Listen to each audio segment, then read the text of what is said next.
Oy, Pilipinas, magandang araw po sa inyo, ka-coffee. Nakalaya na. Ngayong gabi, ka-coffee. Nakalaya na po sa pagkakabilanggo itong si Harry Roque. Diyan po sa House of Representatives dahil na cite in contempt yan, ka-coffee. At pinatawa siya ng 24 oras na pagkakabilanggo dahil sa kanyang pagsisinungaling. Pero sabi ni Harry Roque, hindi yan pagsisinungaling, yan po ay honest mistake. Nagkamali lang daw po siya. Pero syempre, nanindigan ng mga congressman, mga mambabatas dyan, dahil nagkamali ka, bear the consequences. At ito, matapos yan, ka-coffee ha, matapos siyang paglaya niya, dumiretso agad sa EDSA. Anong gusto niyang iparating dyan, ka-coffee? Kilos protesta, people power agad yan. Dumiretso agad siya sa EDSA. Saang bahagi ito? Mukhang ito dyan sa sa harap ito ng DMW, yung dating POEA, ka-coffee. Yung gusali na yan, nakikita ninyo. Pagkalabas, mula dyan sa House of Representatives, dumiretso dyan sa EDSA at nag-live ito. At sinasabi niya, diktador daw po itong administrasyon. Legit ba? Diktador ba? Bakit ikaw lang? Hindi na kaya nakikita yung sira ng kanyang pagkatao, yung connection nito sa Pogo, nagpayaman ito. Sabi nga ni Congresswoman Luistro, harassment yan kung walang ebidensya. May ebidensya napakaraming ebidensya na nagdidiin sa kanya dito. Biglang yaman, saan galing ang yaman, di mapaliwanag, hindi nag-reflect doon sa kanyang salin. Nag-aabogado dito sa Whirlwind daw, pero pala Lucky South 99, yung kanyang tao nakita doon sa Pogo Hub. Ano pa ba? Yung pugante pinatira sa bahay niya, pinaupa. Ano yan? Yung mga circumstances na yan. Anyway, sige, pakinggan natin, ka-coffee, yung bahagi ng kanyang pagsusumigaw dyan sa EDSA. Sige. Alam po nila, magsumil na tayo. Akala nila, mababali nila ang ating paninindigan. Hindi po totoo yan. Lalo pa tayo lumakas para ipaglaban ang sabayan ng Pilipino. Ayan. Hindi daw po masusupil itong si Harry Roque, lalo raw pong lumakas pa ang kanyang paninindigan. At may mga nagsusumigaw daw ng tama. Ngayong ako'y nakatingin na ng pagkakagulo. Wala na akong takot para ipaglaban ang inang bayan laban sa diktador na gobyerno ng Marcos Jr. Narinig nyo? Ngayon na nakatikim na ako ng pagkakakulong, tututulan niya na talaga daw itong diktador na gobyerno ng Marcos Jr. Wow. Ayan na naman siya. Tapos pag sa hearing, halos mangiyak-ngiyak na. Sige pa nga, isa pa nga. Tapang ni Harry Roque dito Akala po nila, magsusupil na tayo. Akala nila, mababali nila ang ating paninindigan. Hindi po totoo yan. Lalo pa tayo lumakas para ipaglaban ang sabayan ng Pilipino. Yes, wow. Pagkakagulo. Wala na akong takot para ipaglaban ang inang bayan laban sa diktador na gobyerno ng Marcos Jr. Wow, ipaglaban daw po ang inang bayan. Agree ka ba doon? Willing ka bang ipaglaban ni Harry Roque? Ipaglaban daw po ang inang bayan. Wow! Ipaglaban ang bansa laban daw po sa diktador na administrasyon ng Marcos Jr. Wow! Ano yan? Ipaliwanag mo yung mga reklamo sa iyo dyan. Ano yan? Kasalanan na naman ito ng administrasyon. Ipaliwanag niya yan. Bakit nagkakaganyan Yun Paliwanag niya. Basta mapaliwanag niya ng mainam niya, hindi maabsuelto siya dyan. Yung problema, mukhang matutuluyan ito, ka-coffee. Mukhang makukulong ito Naglalabasan na mga ebidensya. Yes, nasa hearing pala yan ng House of Representatives. Kapag lumabas na yan sa totoong korte, dahil mukhang mapupunta ito sa totoong korte, yari na. Ang dami mong pera, mayaman ka nga, well-connected ka sa mga Duterte, makukulong ka naman. Diba? Saan din yun? Baliwala lang yan. Imagine wala ka nang maihaharap na mukha sa international community kasi pinagmamalaki mo, ikaw ay international lawyer, ikaw ay decorated lawyer. Yung pala, samot-saring mga aligasyon ng humahabol sa iyo dito sa Pilipinas. Ang House of Representatives, nagsalita din dito, ka-coffee.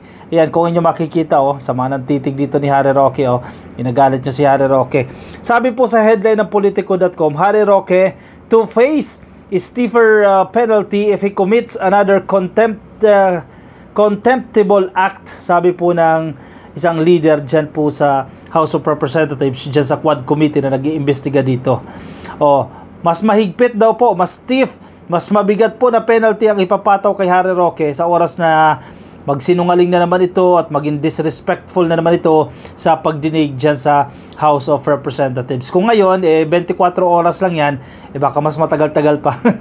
Mas matagal-tagal pa o mas mabigat-bigat pa na parusa. Pero syempre, ang long term dyan, kasuhan niya sa totoong korte. Di ba? Para mabilanggo talaga. Yan, titigil na yan, kakasigaw ng kung ano-ano at pagpapakalat na naman ng fake news against the administration once na masampahan ng kaso yan sa totoong korte. Kasi kung dyan lang sa House of Representatives, bibilanggo, pansamantala, no?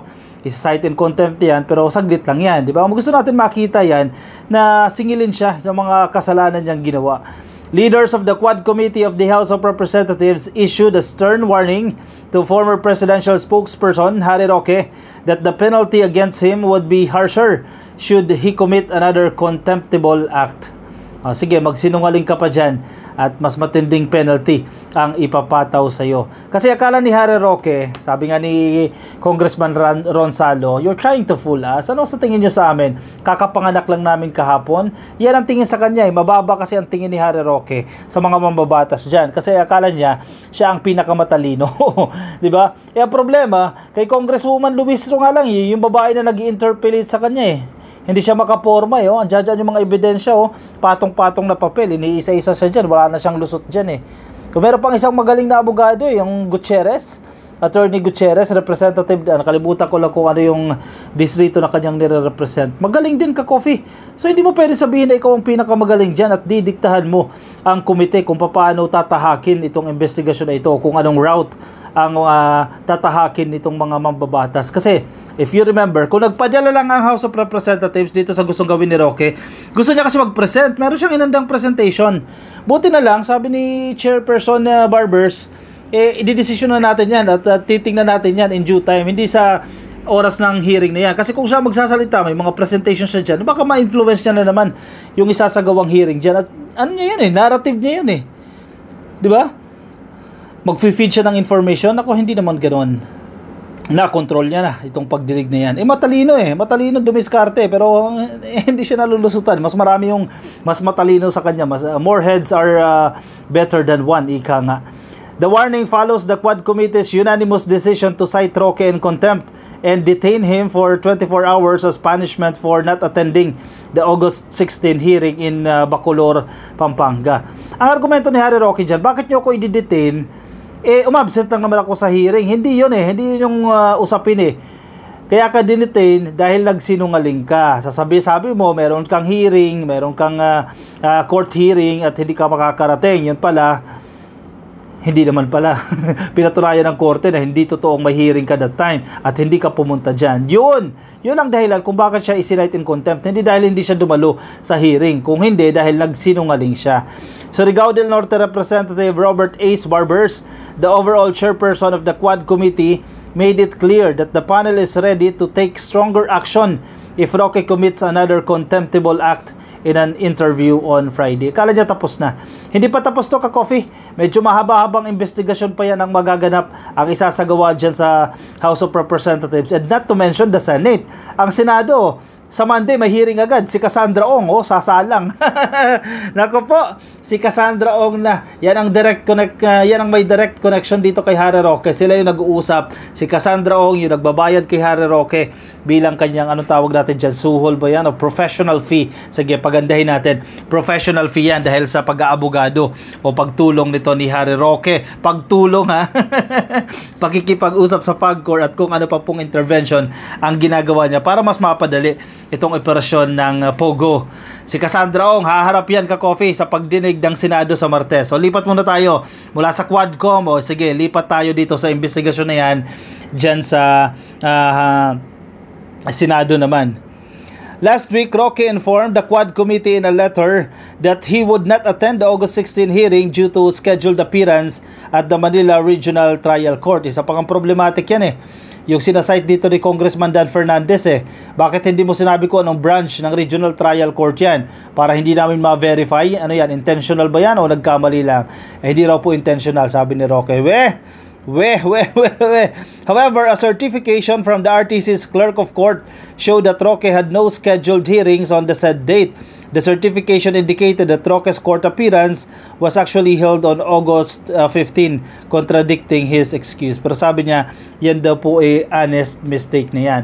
Pero syempre, hindi siya nakakalusot dyan kasi sa talino niya. Diba? Bakit simpleng schedule, nagkakamali ka dyan? Based sa appreciation namin sa kanyang paliwanag at sulat, kami ay hindi naniniwala sa kanyang sinabi na honest mistake yon. Kasi ginigiit niya honest mistake yan. Kaya nga, nagkaroon kami ng punto na pagbotohan. Unanimously, ang desisyon ay hindi naniniwala, sabi po ni Barbers. Ibig sabihin, lahat po ng miyembro ng komite na bumoto dyan, hindi nag-agree dito kay Harry Roque. Unanimous ka coffee, lahat sila, iisang sinasabi na nagsisinungaling yan si Harry Roque, dahilan para po siya ma-cite in contempt. Pero syempre, iba ang tingin ni Harry Roque dyan Iba ang pagbasa niya dyan sa pagkakakulong niya dyan. Ngayon, kaya nagsisisigaw siya ngayon kasi parang nadagdagan ng confidence niya nakulong na ako nating tulos na ako. Hindi pa. Mas masarap, mas mag-enjoy ka coffee kung kaliwat kanan ka makukulong dyan sa Senado at dyan sa House of Representatives kung hindi ka titigil dyan. Bakit daw pinag-iinita si Roque? Siya ang koneksyon Siya ang liaison Mas may mga pangalan pang lulutang kapag nagsalita na itong si Cassandra Ong. Ganoon ba kadaling magdahilan sa komite at dapat bang pagbigyan ng komite ang ganoong pagrarason? Marami po tayong na-contempt na hindi lamang nagsisinungaling kundi nag-violate ng rule, sabi ni Barbers. Actually, ang sinasabi rin naman ng ilang mambabatas dito, itong ginawa na ito ng mga miyembro, itong ginawa nito na Quad Committee na pagbibilanggo dito kay Harry Roque, patunay lang yan na walang pinipili ang pagsasite in contempt. Kasi mahirap naman, ordinaryong Pilipino lang ang ikukulong mo, samantalang yung dating kalihim, dating presidential spokesperson, dating congressman, colleague nila mismo dyan, pagbibigyan, diba? So dapat fair lang tayo yan, which is tama lang itong ginawa ng komite, itong Quad Committee, kasi may rules kayo dyan na violate yung rules na yan, may reason na cite siya in contempt. Kung tayo ay hindi naging patas sa pagpataw ng penalty sa nagkaroon ng violation sa ating komite, ang ating komite ay hindi paniniwalaan. Exactly. Kaya kami po ay nanindigan. We stood up. We were firm and we were consistent with our decision to cite him in contempt. Dagdag po ni Barbers. Santa Rosa City Representative Dan Fernandez noted that Roque did not bother to communicate with him or with any of the lawmakers when he realized his mistake. Exactly. Isa pa yan. May tinext si Harry Roque, narinig niyo, may tinext siya isang mambabatas na parang hindi makakadalo yung kanyang may bahay, siya na lang daw ang dadalo, etc. Pero bakit hindi siya nag-text na, teka, nagkamali pala kami ng schedule, di ba? Isa na, nag-inform ka man lang sa komite, o teka, nagkamali ako ng schedule, para makita naman na malinis yung iyong intention, na totoong honest mistake nga. Yan, ang problema, wala Pero sa ibang request, nakakapag-text, nakakatawag pa nga Pero doon, bakit hindi niyan lilinaw yan? Sabi ko nga sa kanya we had a lot of friends sa Kongreso. We are just a phone away. Ano ba naman yung one of us? Kasamahan namin siya sa Kongreso. Ano ba naman yung tinawagan kami at sinabi niya ang kanyang excuse and we will accept, sabi ni Fernandez. Kung hindi ka gagawa ng paraan to relay your excuses, then our perception of members ay binabaliwala mo ang hearing, sabi po ni Fernandez. That will be unfair to others kasi yung ibang resource person na hindi uma-attend, they are trying their best to make excuses and letters saying na hindi sila available at that time. Fernandez said that what happened to Roque should also serve as a warning to all resource persons being invited. Roque was linked to the operation of an illegal pogo dyan po sa Pampanga. Exactly. Lesson learned dyan ka-coffee. At sana maging strict yung House of Representatives dyan and even the Senate. Maging stricto kayo dyan. Pag nagsinungaling, ikulong ninyo. Si Morales, nagsinungaling, yes, kinulong, pero pinabalik-balik pa dyan sa pagdinig na yan sa Senado naman para idiin lang si PBBM. At si Bato ang chairman dyan sa investigasyon na yan.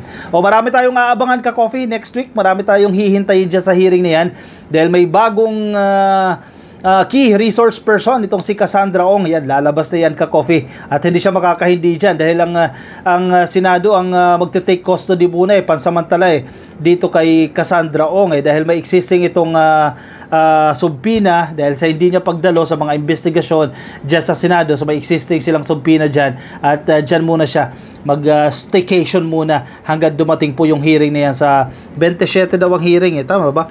Martes ba ang 27? So yan po ang petsa ng hearing O tama, Martes ka coffee. Next week, hearing po yan dyan sa Senado. Tingnan natin kung may mga lulutang na pangalan dyan. Nako. Mukhang interesting yung pagdinig na yan. All eyes na naman yan sa Senado next week. O siya, anong komento nyo? Anong inyong reaksyon? I-komento dyan sa ating comment section para mabasa ng ating mga ka-coffee. May mga nagpapakalat din pong fake news. Ayan ha, warning ha. May mga nagpapakalat po na fake news.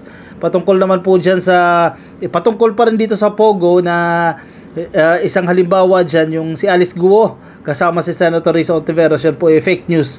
Nakita lang natin bago tayo mag live stream. Ingat kayo sa mga fake news ha, kasi pakanaya ng mga bitter sa gobyerno na gustong sirain ang gobyerno at pagmukhaing malinis itong mga kalaban.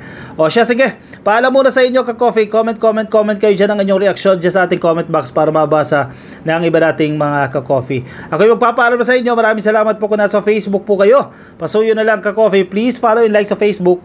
At kung kayo naman ay nasa YouTube, ay click lang po ng subscribe. Ayan, nandiyan po sa baba. Subscribe lang po yan. O siya, maraming salamat po. Bye-bye!